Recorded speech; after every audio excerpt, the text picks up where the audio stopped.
Lady, I don't care what story you've got cooked up. Your kind doesn't just sit here watching other people's children, unless you're up to something. Officer Bryce Kessler planted himself at the base of the metal bleachers like a man who had never once questioned whether he had the right to stand, wherever he pleased.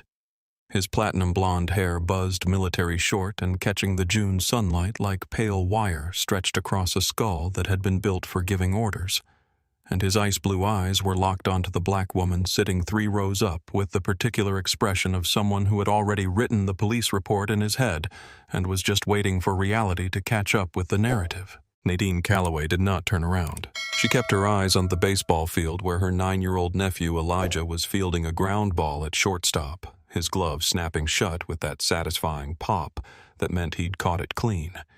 And she let the officer's words pass over her, the way river water passes over stone that has been smoothed by decades of current. Not because the words didn't cut, but because she had been cut before by sharper things in darker places, and she had learned that the bleeding only got worse when you reached for the wound in front of the person who made it.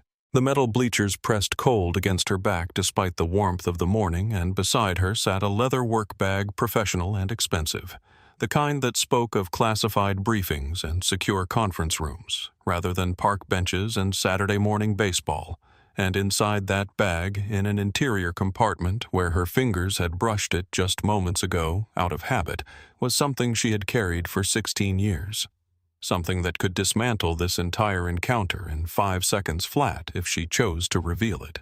But not yet. Kessler shifted his weight and his boot knocked against her thermos, sending it clattering down 2 rows of metal bleachers, coffee splashing across the aluminum in a dark trail that dripped onto the dirt below. And he didn't look down, didn't acknowledge it, didn't apologize. Just stood there with his hand resting on his duty belt in that position that every black person in America recognized.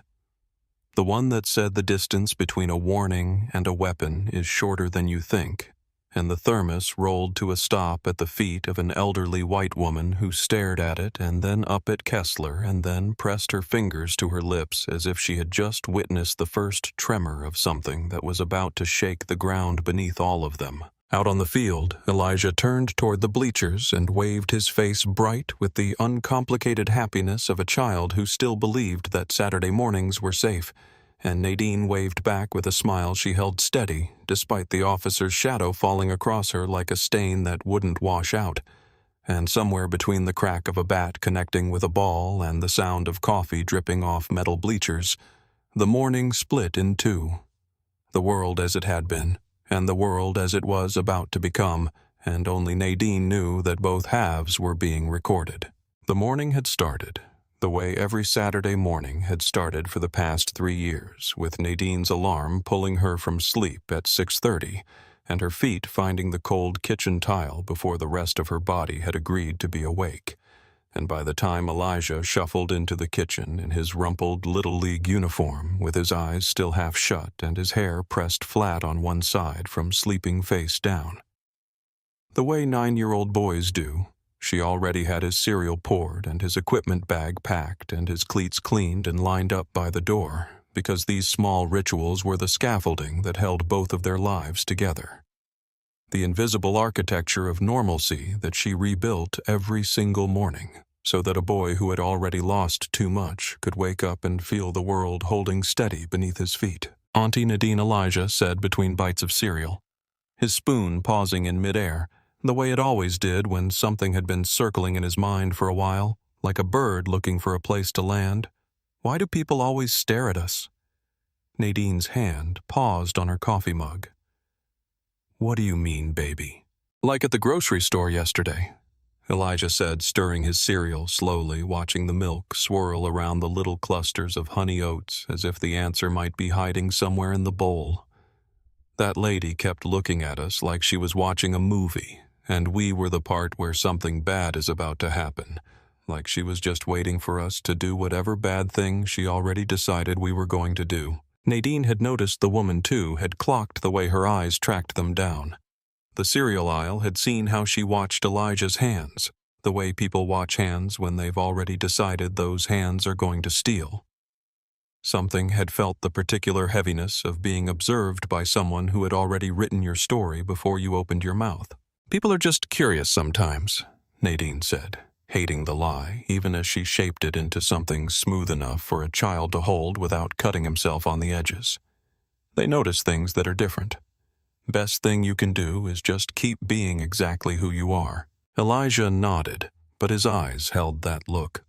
The one that said he was building a map of the world that included territories marked with invisible warnings. Places where his skin color was a passport stamped suspicious before he even walked through the door.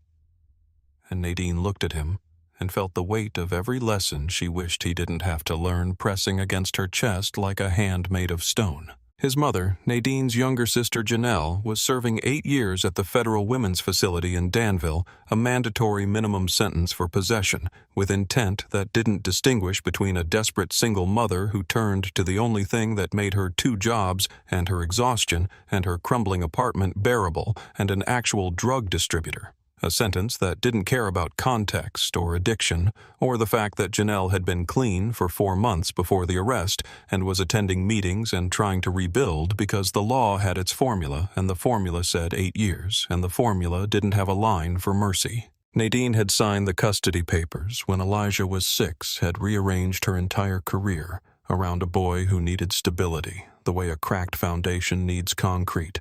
Something solid and present and unchanging to keep the whole structure from coming apart. And she had shown up to every single Saturday game for 3 years straight, because Elijah needed to know that there was at least one adult in his life who would always be sitting in the bleachers when he looked up. She checked her leather bag one final time, her fingers sliding past the interior compartment where the credential case sat heavy with 16 years of accumulated weight. And she zipped it shut and slung it over her shoulder and took Elijah's hand and walked out into the morning sunlight. They arrived at City Park at 9:38, and Nadine pulled into her usual spot, 2 spaces from the field entrance, the one she had chosen deliberately 3 years ago and never changed, because it offered clear sight lines to the diamond while maintaining 2 unobstructed paths out the main route to Willowbrook Road on the left and the service road behind the concession stand on the right. And she noted these things, the way some people note whether it's going to rain automatically, unconsciously, because 16 years in a profession where failing to notice an exit could mean dying in a room you should have left 2 minutes earlier had rewired her brain to read every space she entered as a map of possibilities and risks. The bleachers were filling with parents the way they filled every Saturday, slowly and in clusters with travel mugs and folding chairs, and the comfortable chatter of people who had earned their place in each other's lives through 3 seasons of carpools and team dinners and rain delays. And Nadine recognized most of them by now, even though few had learned her name because she couldn't commit to the social rhythms that turned acquaintances into friends. Couldn't promise carpool rides or bake sale contributions, when her work phone might ring at midnight and send her across state lines for days at a time, tracking someone who didn't want to be found. She climbed to her usual spot, 3rd row up on the visitor side, and set her bag beside her, and poured coffee from her thermos, and began doing what she always did, which was watch Elijah and quietly catalog everything around her without being fully aware. She was doing it. 45 people today, 32 adults, 13 young children. The concession stand. Camera angled toward the parking lot but missing the bleachers. A patrol car that circled the perimeter every 30 minutes with the reliability of a metronome. The smell of fresh-cut grass mixing with hot dog grease from the concession stand and the faint sweetness of sunscreen on children's skin sounds layering over each other like paint. The crack of bats and the pop of gloves and the high, bright laughter of kids who didn't know yet how temporary safety could be. A woman in yoga pants and a pristine white visor climbed the bleacher steps toward her with the particular confidence of someone who had never in her life been made to feel unwelcome in any space she chose to enter. And Nadine recognized her from the team roster. Pamela Driscoll platinum blonde ponytail threaded through the back of her visor, manicured nails wrapped around a reusable coffee cup that probably cost more than Elijah's entire uniform. "Hi there, Pamela," said Smile, bright eyes busy. "I don't think we've met properly. Are you Elijah's mom?" His Aunt Nadine replied. "Nadine." "Oh, how nice," Pamela said, and Nadine watched the recalibration happen behind her eyes.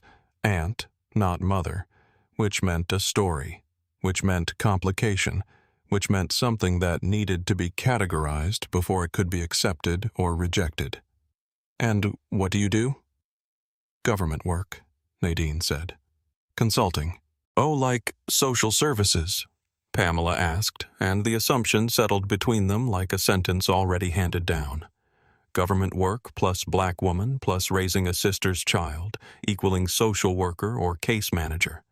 Never anything that carried a badge. Never anything that required a top-secret clearance and the authority to kick in doors. Something like that, Nadine said, and offered nothing more. Pamela lingered another moment, her eyes cataloging the leather bag.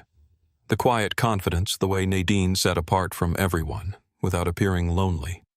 And then she retreated to her cluster of mothers and leaned close and whispered, and Nadine watched the whispers spread like small fires in dry grass. Watched the eyes cutting toward her.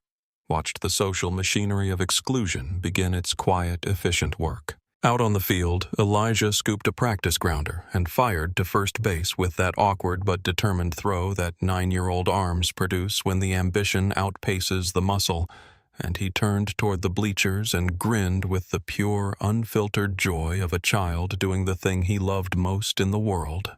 And Nadine waved back and felt her chest tighten with a pride so sharp it was almost painful. In the second row below, a black woman Nadine had seen at several games wrapped her arm around her young daughter and pulled her closer, and her eyes were not on the field, but on the parking lot where Pamela Driscoll was walking toward her car, with her phone pressed to her ear, her free hand gesturing back toward the bleachers.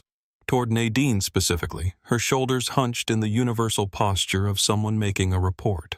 The black woman caught Nadine's eye and held it for a beat, and in that look was a recognition that needed no translation, the shared vocabulary of women who had been someone else's emergency simply for existing in spaces that had been claimed by people who looked like Pamela. And the woman shook her head slightly and pulled her daughter tighter against her side. Near the edge of the bleachers, a teenager, maybe 15, had already lifted his phone to that ready angle his generation maintained.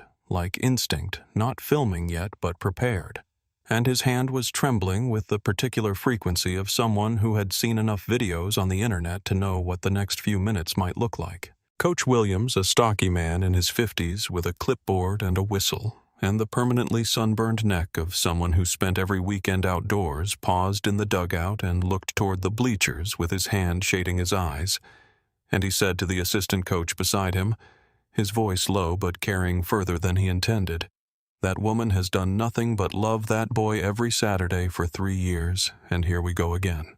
The assistant coach said nothing, just looked away, because looking away was what most people did when they saw the machinery beginning to turn. Pamela finished her call and stood in the parking lot for a moment with the expression of someone who had lit a fuse and was waiting for the sound, and Nadine's hands moved automatically, the muscle memory of preparation firing without conscious instruction. Phone in the left pocket fully charged, keys, accessible wallet with civilian ID ready, and in the interior compartment of her bag, the credential case sitting heavy and patient, waiting for a moment that would come but hadn't arrived yet, because Nadine had learned long ago that the most powerful truth was the kind that revealed itself at exactly the right moment and not 1 second before. 6 minutes later, a white patrol cruiser rolled into the parking lot and Nadine tracked its arc from her seat on the bleachers, with the unblinking focus of a woman who had spent 16 years watching dangerous things approach. The cruiser circled the lot once in a slow, predatory arc, and then pulled into a spot near the field entrance, and Officer Bryce Kessler emerged, adjusting his duty belt with one hand and speaking into his shoulder radio with the other, his platinum blonde hair catching the sun like a warning signal above a face that had been built for authority and had never learned the difference between authority and dominance. And he walked directly toward Nadine without scanning the crowd, without pausing to assess the environment, without taking even 1 second to observe the scene before him, his trajectory as straight and certain as a man who had been given a target and saw no reason to verify whether the target was real. He was tall and broad-shouldered, with the kind of physical presence that compressed the air around him, the kind that made people smaller just by standing near them. and his uniform was pressed to razor creases, and his boots shone like black glass, and the badge on his chest caught the light with every step, and the hand resting on his duty belt sat right next to his service weapon. In that particular position that was designed to look casual, but was meant to be seen, meant to communicate to anyone watching that the distance between conversation and violence was a decision he alone would make. Lady, I don't care what story you've got cooked up, he said, arriving at the base of the bleachers. Your kind doesn't just sit here watching other people's children unless you're up to something. ID. Now. Nadine looked up from the field where Elijah was fielding another grounder and met Kessler's eyes with a gaze that held absolutely nothing in it. No fear, no anger, no submission, no defiance, just a flatness so total that it reflected him back at himself like a pane of dark glass. And she held that gaze for 3 full seconds before she spoke. Good morning, officer. That was all. 3 words. She didn't ask what it was about, didn't challenge, didn't explain, just offered a greeting so calm and so ordinary that it left Kessler with nothing to push against, nothing to escalate from, and the silence that followed was a vacuum that he filled the only way he knew how with more force. I said ID. Are you deaf or just difficult? Nadine's eyes shifted to the yellow sign posted at the field entrance. Black letters on yellow metal, clearly legible from 3 rows up.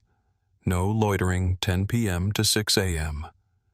She looked at her watch deliberately, making sure Kessler saw the gesture, making sure the parents watching saw it too, and then she looked back at him with the same flat, reflective stillness. That sign says nighttime hours, she said, her voice unhurried and level. It's 10:17 in the morning.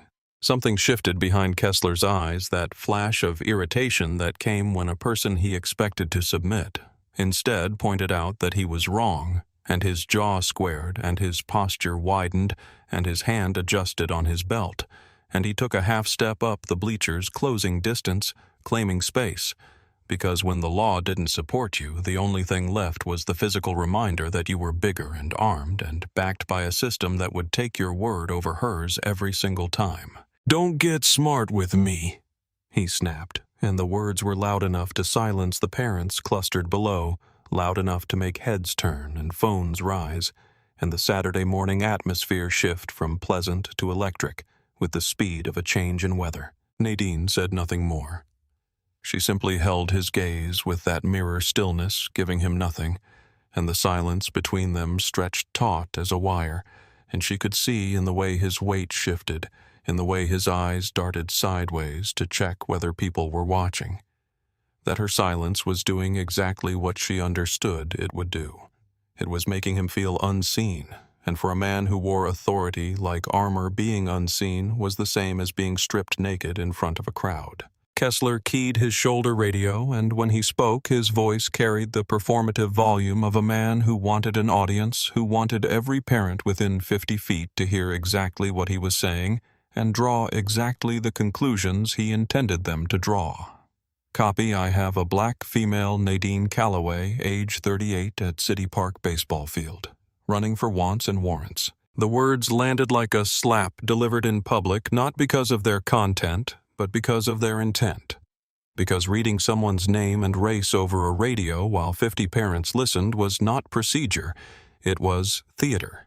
It was making absolutely certain that the community's mental narrative included the words police and criminal, and that woman in the same breath, so that regardless of what happened next, the association would stick. A second patrol car pulled into the lot, and Sergeant Dale Whitford emerged, older than Kessler uniform, pressed to perfection, moving with the careful, measured stride of a man who had spent decades learning how to conceal cruelty behind procedure and wield policy manuals the way other men wielded fists.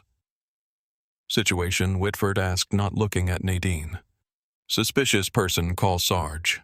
Subject is uncooperative. Ma'am, we're going to need you to come with us, Whitford said, finally turning to Nadine. Am I being detained? Nadine asked. 4 words, precise, legal, delivered with the same quiet authority that most people never thought to use in these moments, because most people hadn't spent 16 years on the other side of encounters exactly like this one. Before Whitford could answer, the sound of small cleats pounding across grass cut through everything fast and desperate, and Elijah was there before anyone could stop him, chest heaving, face twisted with confusion, and a fear that no 9-year-old should ever have to wear. And he pushed himself between Nadine and Kessler, and stood there with his small body positioned like a shield, chin-lifted eyes wet but burning with the kind of courage that only children possess. The kind that hasn't yet learned that being brave doesn't always mean being safe. "She's my aunt," Elijah said, and his voice cracked on the last word, but he held his ground. "She catches bad guys for a job. You're making a mistake." Kessler looked down at the boy, the way you look at something inconvenient, something in your path that needs to be removed rather than heard. And then he said, the thing that would follow him for the rest of his life, the thing that would be replayed in courtrooms and on news broadcasts and in the nightmares of every parent who heard it. "Yeah, your mama caught something too, didn't she? Apple doesn't fall far from the tree, kid. Now move before you end up right where she is." The words hit the morning air like a brick through glass, and the silence that followed was the loudest silence Nadine had ever heard. Louder than gunfire, louder than the sound of doors being kicked in at 3 a.m, because she had survived all of those things. But she had never heard a grown man with a badge look a 9-year-old boy in the face and use his imprisoned mother as a weapon against him. The elderly white woman in the second row, the one who had watched Nadine's thermos get kicked to the ground, let out a sound that was somewhere between a gasp and a cry, and pressed both hands to her face, and tears were running down her cheeks. Not the tears of performance, but the tears of a woman who had just watched something break that could not be put back together. The black mother in the row below pulled her daughter against her chest and covered the girl's ears, and her eyes were red, and her jaw was clenched, and her whole body was trembling with a rage so tightly controlled it looked like stillness. The teenager with the phone was shaking so badly now that the footage he was capturing would later be defined by its instability, the raw, trembling quality transmitting not just what happened, but what it felt like to witness it. The fear and the fury conducted through the camera, like electricity through copper. Nadine knelt down and took Elijah's face in her hands, and her voice was steady, but her eyes were burning at the edges with a rage so compressed it could have cracked concrete. "Baby, I need you to find Coach Williams right now. Tell him exactly what's happening. Tell him to call Mrs. Peterson. Can you do that?" "But what if you don't come back?" Elijah whispered, and his voice was so small it barely existed. "What if they take you, like they took Mama?" "I will always come back," Nadine said, and she pressed her forehead to his and held him there for 3 breaths before gently turning him toward the field. "Always. Now go." Pamela Driscoll moved toward the officers with the assured stride of a woman who had never been asked to justify her presence, anywhere oversized sunglasses giving her face the anonymous authority of someone who preferred to observe without being fully seen. "Officers, thank God!" Pamela said, one hand pressed to her chest. "I'm the one who called. She's been sitting alone watching the children, and with everything you hear about predators at parks, I just felt someone should check." The word predators dropped into the air like a drop of poison into clean water, transforming Nadine's presence from unremarkable to sinister through nothing more than implication. "Ma'am, I'm his Aunt Nadine," said her voice level. "I'm listed in the team parent directory." "I've never seen you before," Pamela replied, and the lie came out so smooth, so casual, that it became the truth in the ears of every person who needed it to be true. A younger woman near the concession stand spoke up, her voice soft but clear. "Actually, I have seen her. She's here every week. Pamela turned and fixed her with a look that could have wilted flowers. "Are you sure? There are a lot of people here." The younger woman retreated into the safety of the crowd without another word, her courage collapsing under the weight of a single glance from a woman who understood instinctively how to make other people doubt what they knew to be true. "You're coming with us," Kessler said to Nadine. "We'll sort this out at the station." Nadine stood slowly, making every movement visible and controlled, and she did not speak, did not narrate, did not explain. She simply rose from the bleachers and stood still with her hands at her sides, and the silence she offered was more unnerving to Kessler than any argument would have been, because argument was something he knew how to crush and silence was something he didn't know how to answer. They moved toward the parking lot, Kessler on her left, Whitford on her right, and Nadine's phone buzzed against her hip, insistent and familiar, and she knew without looking that it was Agent Rivera, her supervisor at the United States Marshal Service, calling for their scheduled weekly check-in. Nadine reached for her phone with deliberately visible movements, and Kessler's hand shot out and seized her wrist with a grip that crushed into the tendons hard enough to send a spike of white pain up her forearm, and he twisted her hand away from her pocket and yanked the phone free with a force so excessive that the device flew from his fingers and cracked against the asphalt with a sound that silenced every voice in the parking lot. 3 seconds of absolute quiet. The teenager's phone was locked on the scene, his hand shaking so badly the footage would later look like it was shot during an earthquake. And that instability, that raw, unfiltered tremor would be the thing that made it go viral. Because professional footage creates distance and shaky footage closes. It makes the viewer feel like they're standing right there, breathing the same air, feeling the same helpless fury. Whitford picked up the phone and slipped it into an evidence bag. "It's evidence now," he said. Nadine looked at the evidence bag and then at Kessler and said nothing, just held his gaze with that flat, reflective stillness that gave him nothing to grip, nothing to escalate from nothing to use. "Turn around," Kessler said, pulling handcuffs from his belt. The cuffs clicked shut too tight, the metal biting into bone, and when Kessler wrenched her arms upward, a sharp pain tore through both shoulders, and her body did what 16 years of muscle memory demanded, a smooth joint lock reversal executed in a fraction of a second that broke his grip without aggression, without attack. Just the automatic response of a body that had been trained never to allow someone to damage its joints. "She's resisting," Kessler shouted loud enough for the whole park to hear. He grabbed her arms again harder, and the cuffs went back on with enough force to strain both shoulders deliberately too tight. And Nadine was walked toward the patrol car in silence, and she looked back one final time and saw Elijah at the edge of the parking lot with Coach Williams's hand on his shoulder. Face streaked with tears, jersey dirty from where he'd fallen when Kessler pushed him aside, and the boy's voice carried across the distance with the broken clarity of a child watching the last safe thing in his world being taken away. "She didn't do anything. She was just watching me play." Nadine did not turn around. She carried the sound of his voice inside her chest like a stone pressed against her heart, and she kept walking, shoulders straight, breathing steady, because if she turned and saw his face fully, she would break the careful silence she'd been holding since the first word left Kessler's mouth, and breaking now would give them exactly what they wanted, confirmation of every assumption they had carried into this parking lot. So she walked and she was silent, and the silence was her weapon, and they had no idea what they were holding.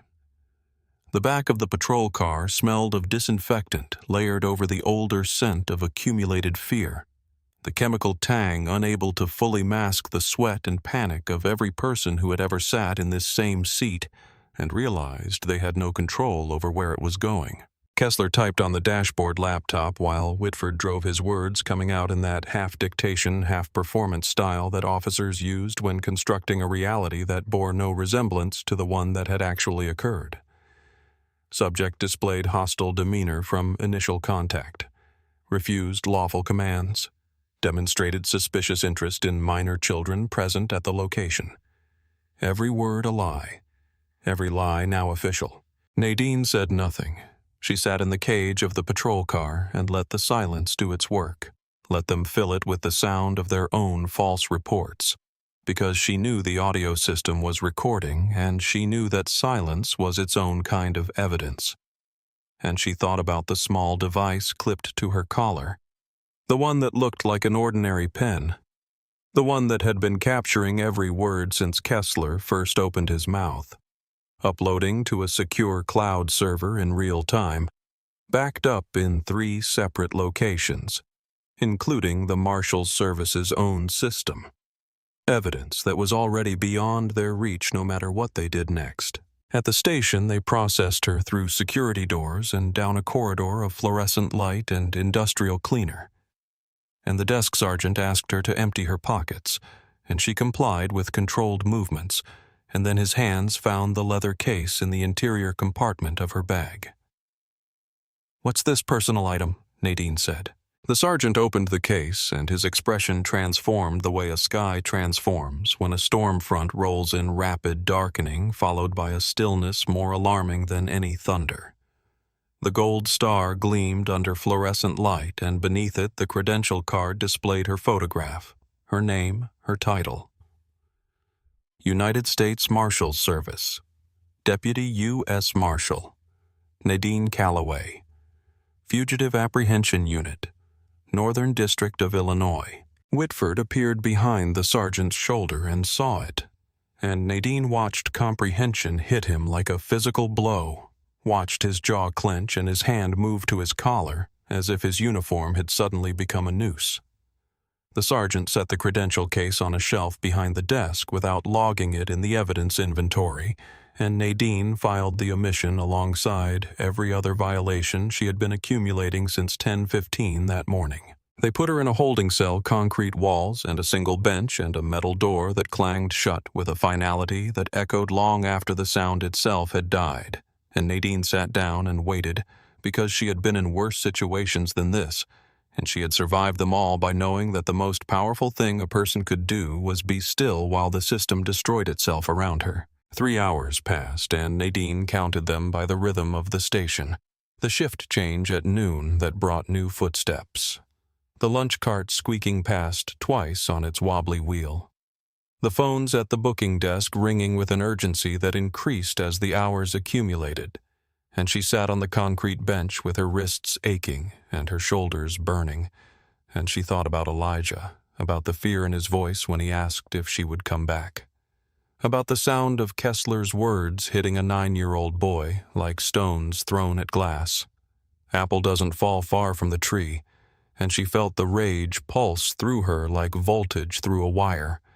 But she held it, contained.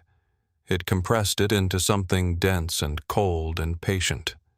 Because rage spent too early was rage wasted, and she intended to spend hers where it would do the most damage. She had been in worse places.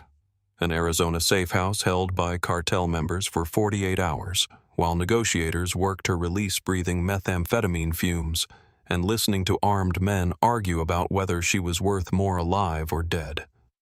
A warehouse raid in Detroit where a suspect's partner cracked 3 of her ribs with a pipe before she took him down, and she'd secured the scene with broken bones grinding against each other every time she drew breath. She had survived all of it by knowing how to wait, how to watch, how to let people who thought they were in control reveal the cracks in their own walls. In the evidence locker, her phone began to ring. The officer stationed nearby looked up from his magazine and saw the screen glowing through the clear plastic of the evidence bag, the caller ID displayed in white letters that pulsed with an authority that had nothing to do with volume and everything to do with the 3 letters at the top. D.O.J. Rivera, Agent S. He stared for 5 seconds, then walked quickly to the booking desk. "Sarge, we have a problem. The phone from the park arrest caller ID says Department of Justice. It's been ringing every 6 minutes for the past hour." The desk sergeant set down his coffee and walked to the evidence locker and peered at the screen through the plastic, and the phone rang again, as if on cue. Rivera's name pulsing in white light, and the sergeant said a word under his breath that he wouldn't have used in front of his mother and picked up the desk phone. Whitford arrived 2 minutes later, his collar dark with sweat despite the air conditioning, and he looked at the phone still ringing in its evidence bag and said, "Could be a scam call," but the words came out thin and unconvincing, the words of a man building a raft from wet paper in the middle of a rising flood. "It's called back 15 times, Sarge," the desk sergeant said. "That's not a scam pattern. That's an agency looking for their officer." While they argued, Officer Tyler Okafor had been sitting at a terminal in the corner doing what no one else had bothered to do. He was 29, 3 years out of the academy, and he still possessed the quality that the system had not yet ground out of him, the belief that truth mattered more than convenience. He had noticed the credential case during booking had seen the gold star and the federal seal, and something about it had refused to settle into background noise. He typed Nadine's name into the federal law enforcement directory and watched the results populate his screen, and what appeared made his lungs forget how to work for a moment. Deputy United States Marshal, Northern District of Illinois, Fugitive Apprehension Unit, 16 years of service, active duty, top secret clearance, over 300 federal warrants served, 47 federal court appearances. Okafor stood from his terminal and walked to where Whitford was still debating the phone. "Sarge," he said, and his voice was quiet but carried the kind of clarity that made everyone stop what they were doing. "She's in the federal directory. Nadine Calloway, Deputy U.S. Marshal, 16 years, fugitive apprehension, active status." The words detonated in the booking area. The desk sergeant stopped typing. Whitford's face went the color of old concrete. The evidence locker officer took a step backward as if the information itself was something that could reach out and end him. "Why didn't you check before we brought her in?" Whitford demanded. "You didn't ask, Sarge," Okafor replied. "You and Kessler handled it. I was backup. But when nobody bothered to look at what was in her bag, I did." Whitford stared at him for a long moment, and in that stare was the particular fury of a man who had just been shown his own incompetence by a subordinate half his age. "Get," Captain Hargrove, Whitford said. "Now." Captain Ellen Hargrove arrived 40 minutes later, gray-streaked hair in a tight bun, face wearing the particular expression of a woman whose carefully maintained career was suddenly standing at the edge of a cliff she hadn't seen coming. And she walked through the station with the deliberate pace of someone trying to slow down time. She examined the credential case under fluorescent light, checking the hologram, the serial number, the weight of it in her hands, and when she set it down, her expression had hardened into something cold enough to freeze the air around it. "You arrested a Deputy United States Marshal," she said, and her voice was flat as a blade. "For obstruction. At a children's baseball game. And you held her for 4 hours without notifying federal authorities. She didn't identify herself." Captain Whitford started. She didn't have to. Hargrove cut him off. She wasn't committing a crime. She was watching her nephew play baseball. Hargrove called Agent Rivera, and the conversation was brief and devastating. Rivera's voice carrying through the phone speaker with the controlled fury of a woman whose deputy had been treated like a criminal. And when the call ended, Hargrove turned to Whitford and delivered 4 words that carried the weight of ended careers. "Release her, right now." They brought Nadine out of the holding cell, and as she walked through the booking area collecting her belongings, Kessler was standing in the hallway. He had arrived during Hargrove's call, summoned back to the station by a text from Whitford that read, "Only get here now," and he was leaning against the corridor wall with his arms crossed, and his platinum blonde hair catching the fluorescent light, and his face still carried the casual confidence of a man who hadn't yet grasped the magnitude of what he had done. Nadine picked up the credential case from the shelf where it had been hidden.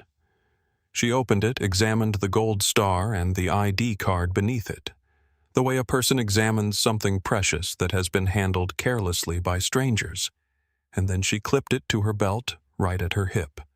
The gold star catching the overhead light, and she turned and walked directly toward the hallway where Kessler was standing. She stopped 3 feet in front of him. She didn't speak, didn't explain, didn't lecture.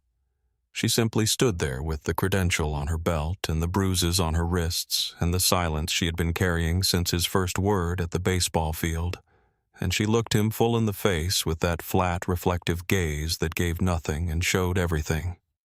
And she watched the moment when his eyes dropped to the credential case and his brain processed what the gold star meant. The color left his face the way water leaves a broken glass, fast and total, and his arms uncrossed and fell to his sides and his mouth opened. But no words came out because there were no words in his vocabulary for what was happening. No script for the moment when the person you treated like nothing turned out to be someone who could dismantle your entire career with a single phone call. Nadine held his gaze for 5 full seconds, long enough for every officer in the hallway to see, long enough for the security camera above the booking desk to capture it in full. And then she walked past him without saying a word and pushed through the station's front door into the late afternoon sunlight where Mrs. Peterson was waiting with Elijah. The boy broke free and ran to her and threw his arms around her waist, and Nadine knelt down and held him and pressed her face into his hair and whispered, "I'm here, baby. I told you I'd come back. I will always come back." "They said people who get arrested don't come home," Elijah said against her shoulder. "The kids at the field said so." "They were wrong," Nadine said, and she held him until his shoulders stopped shaking, and then she stood and took his hand and walked to the car and called Agent Rivera. "I'm out. I'm with my nephew. Full report within the hour." "The entire service is behind you," Rivera said. "Every single one of us."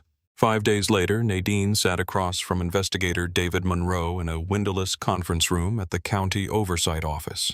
Whitford present against the back wall with his arms crossed and his jaw set, and she placed the credential case on the table between them and watched Monroe's expression sharpen from routine boredom to full alert as he examined the gold star and the federal ID beneath it.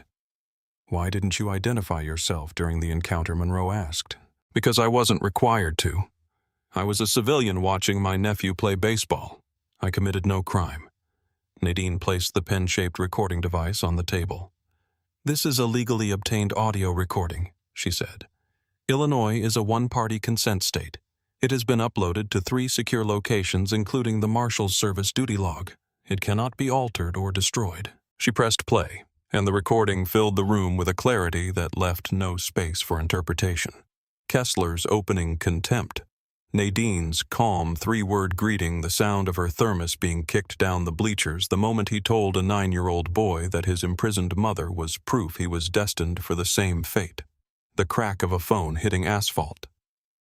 The false shout of, "She's resisting."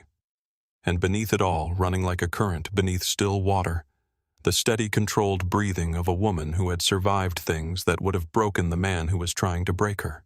When the recording ended, Monroe sat in silence for a long moment, and then he set down his pen and looked at Whitford with an expression that needed no translation. Nadine placed a USB drive beside the recording device. 18 months of 911 calls to City Park. 47 total. 43 described black individuals. 0 described white subjects. 89% dismissed as unfounded. The data is clear. She placed a final document on the table. An anonymous, threatening email received 2 days ago, warning me to drop the complaint for the sake of my nephew.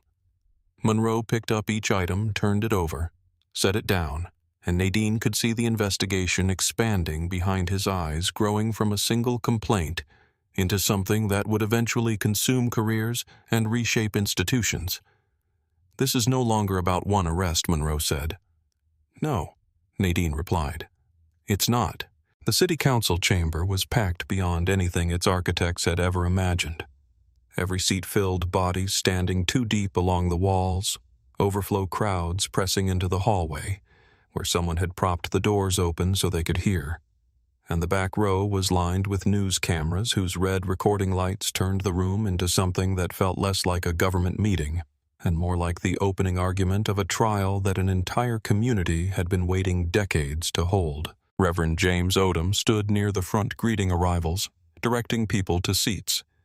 His presence a calm anchor in the rising tide of energy, a man who had spent 30 years showing up and who understood that the most powerful form of protest was simply refusing to be invisible. Emily Navarro from the ACLU adjusted her laptop at the presentation screen with the focused precision of a lawyer who knew that tonight the evidence would speak for itself. Elijah sat in the 3rd row with Mrs. Peterson wearing a button-down shirt, and when he spotted Nadine, he waved with a smile that still carried shadows but was pushing toward light the way children insist on doing even when adults have given them every reason to stop.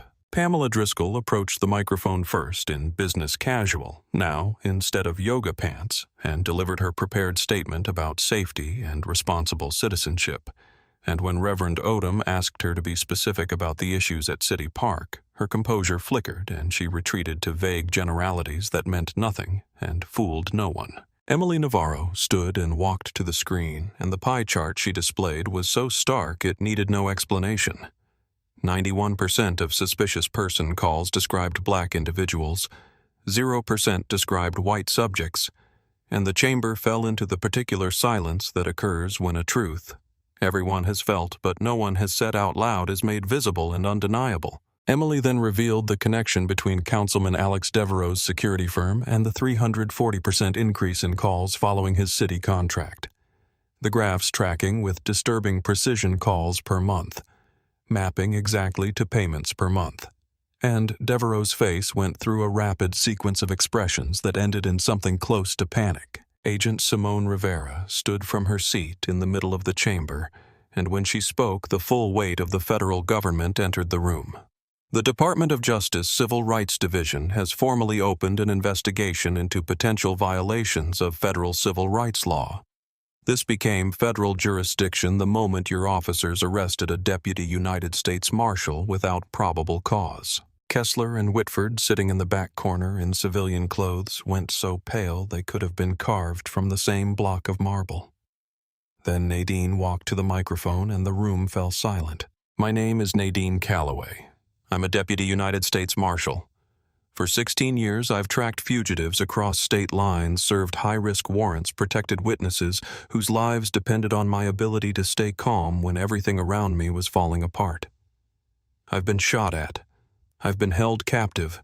I've had my ribs broken by a man twice my size and still secured the scene." She paused, and the pause was not for drama, but for the weight of what came next. But nothing in 16 years of federal service prepared me for the sound of a police officer telling my 9-year-old nephew that he was destined for prison because his mother is incarcerated. Nothing prepared me for watching a man with a badge use a child's deepest wound as a weapon against him in front of 50 strangers.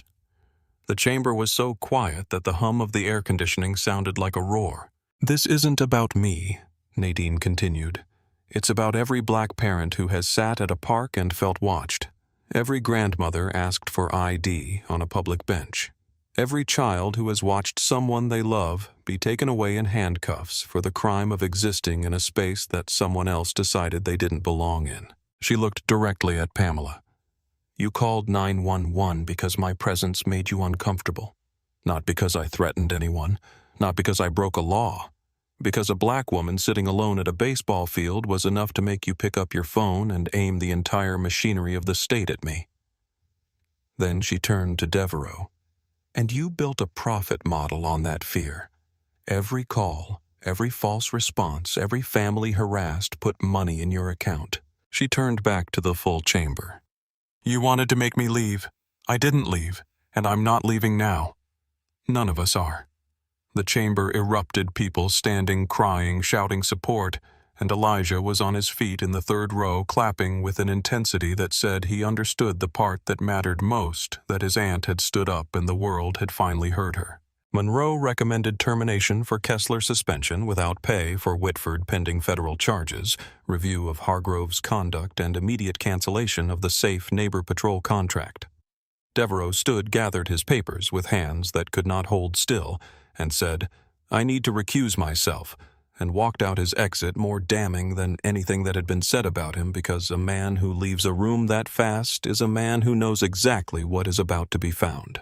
The teenager's video hit the internet that night, and by morning it had crossed 7 million views. Not because it was polished or produced, but because it wasn't. Because the shaking of his hand transmitted through every frame like a pulse. Because the raw, trembling quality captured something no studio footage could replicate, the visceral experience of standing 3 feet from injustice and being too afraid to do anything except hold up your phone and pray that someone somewhere would see. The hashtag #LetHerWatch trended for 6 consecutive days, and it became something larger than one woman's story. It became a mirror, reflecting every black parent who had ever sat at a park and instinctively mapped the exits.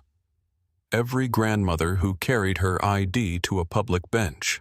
Every family that had learned to bring proof of their right to exist in spaces that should have required no proof at all. Officer Bryce Kessler was terminated, not suspended, not reassigned, terminated.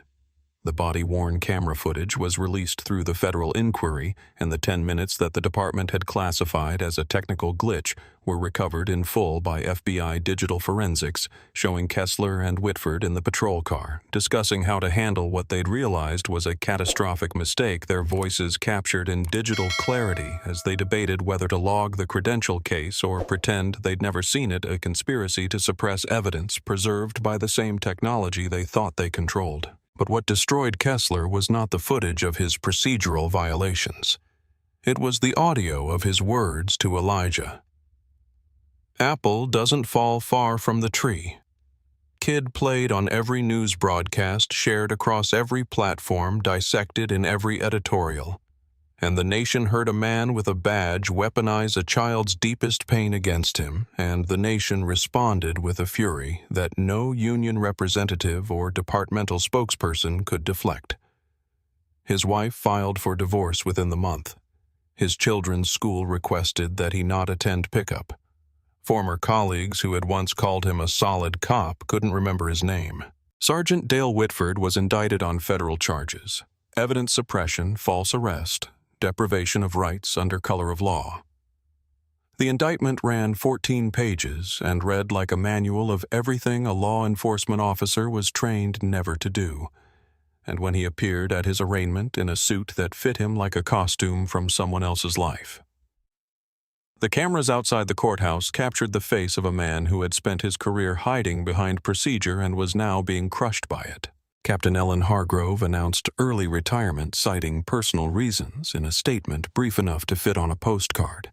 And while she was never charged, the investigation into her conduct revealed a career's worth of decisions that consistently prioritized the department's reputation over the citizens it was supposed to protect, and her name became shorthand for the particular failure of leaders who choose silence when speaking would cost them something.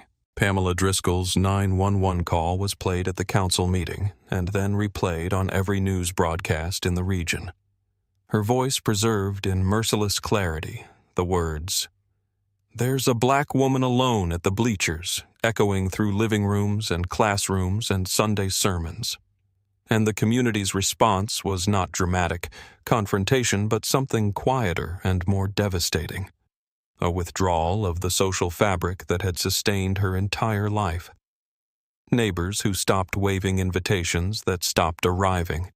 A for sale sign on her lawn that sat untouched for months because the address had become synonymous with the woman who called the police on a federal marshal for watching her nephew play baseball. 5 other black families came forward in the weeks that followed, each with their own story of being questioned or stopped or made to feel unwelcome at City Park.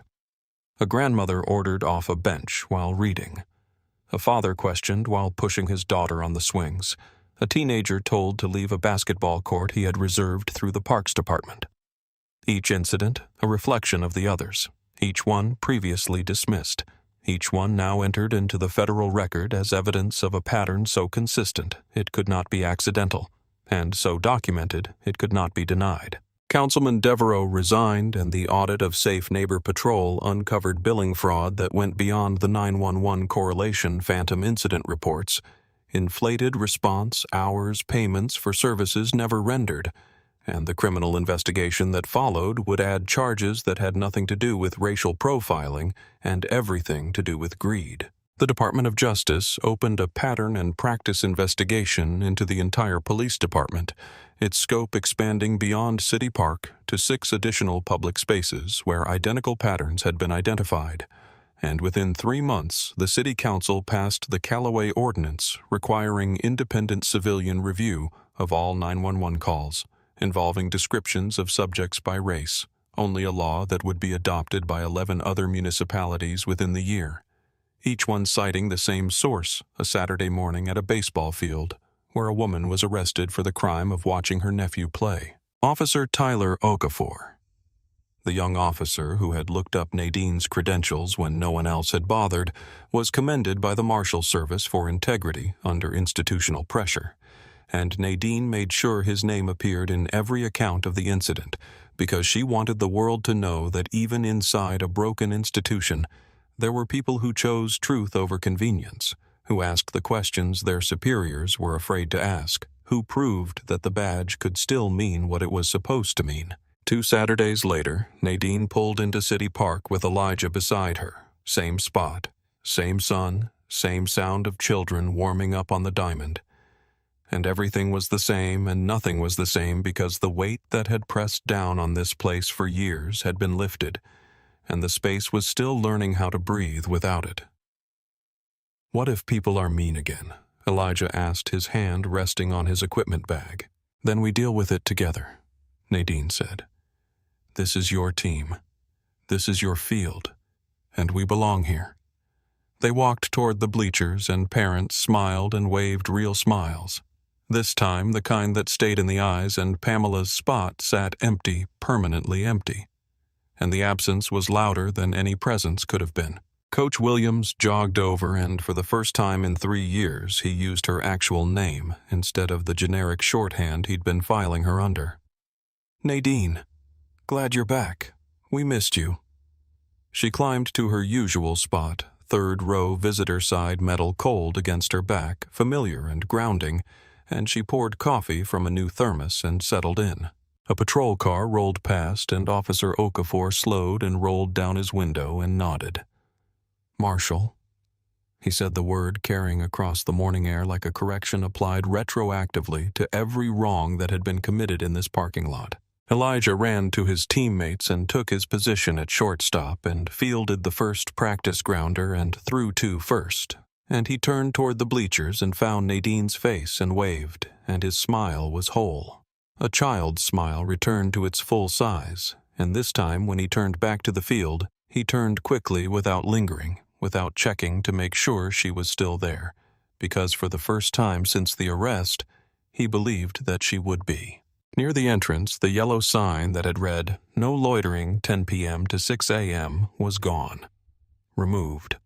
Only a rectangle of slightly lighter paint remained on the fence post, the faded outline of something that used to be there but wasn't anymore, a ghost of a rule that had been twisted into a weapon and then taken down, leaving nothing behind but clean, unmarked space where something better could be built. The Saturday morning sun poured across the baseball diamond like something being returned, warming the red dirt and the white bases and the chain-link fence and the bleachers where parents sat with coffee and folded jackets, and the crack of a bat rang out sharp and clean, and a boy ran toward first with his arms pumping and his cleats kicking up clouds of dust, and in the 3rd row on the visitor side a woman sat quietly with a thermos and a leather bag watching him. The way aunts and mothers and grandmothers have always watched the children they love, with a tenderness fierce enough to hold up the sky. Somewhere across town, in a neighborhood where the nearest park had its own history of phone calls and police responses and families made to feel like trespassers in their own city, a black mother walked through the gate with her 2 sons and sat down on a bench without reaching for her, ID first, without scanning for patrol cars, without mapping the fastest route to her car, and she handed her youngest a juice box and leaned back and watched them run toward the swings. And for the first time in longer than she could remember, she did not feel watched. Nadine sat on the cold metal bleachers with the sun warm on her shoulders and her coffee growing cool in her hands, and Elijah's laughter carrying across the diamond like something unbreakable, and for the first time in 3 years, she did not count. The exits, did not time the patrol car, did not calculate the distance to her vehicle, or note the angle of the security camera, or catalog the faces around her as potential threats. She just sat there, a woman watching a boy play baseball on a Saturday morning, which was all she had ever been and all she had ever wanted to be. If this story moved you, if it reminded you of someone you love or something you've seen or something you've lived through, share it with the people who need to hear it. Subscribe to our channel and turn on notifications so you never miss the stories that need to be told. Because every time we speak the truth out loud, the world gets a little bit harder to lie to.